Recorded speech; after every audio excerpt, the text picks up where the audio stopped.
Hello again, family and friends of First Christian Church. Hope you guys are all having a good week so far. It's Hump Day. We made it through halfway through the week. So I was up late last night just reading my Bible, and I love to read Jeremiah. He's one of my favorite prophets.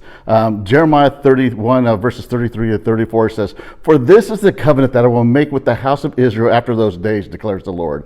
I will put my law within them. I will write it on their hearts, and I will be their God, and they shall be my people. And no longer shall one teach his neighbor and each his brother, saying, Know the Lord, for they all shall know me, from the least of them to the greatest, declares the Lord. For I will forgive their iniquity, and I remember their sin no more." How awesome is that? Just those two verses. It just got me thinking that about how too many people have bought into the lie, if I do enough, then I'll be good enough. But the truth is, we're never going to be good enough. And that's okay, because God offers us forgiveness through Jesus' death on the cross.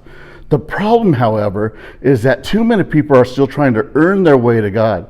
They're stuck with head knowledge of God rather than that personal, life-changing experience of the heart.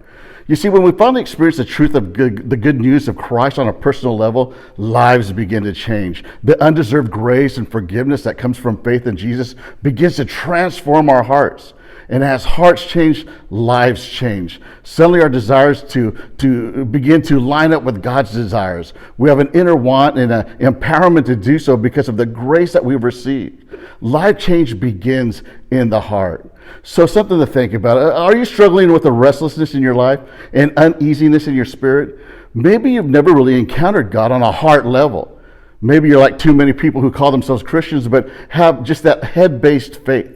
You believe the Bible, but you never really understood it on a personal level. Or maybe you've rejected God because of the action of flawed people or some inane name of religion. The truth is simple. No matter your past, your pain, or your doubts, God's love offers us peace. God's grace offers us a fresh start. God's forgiveness frees us from the past sins and shame.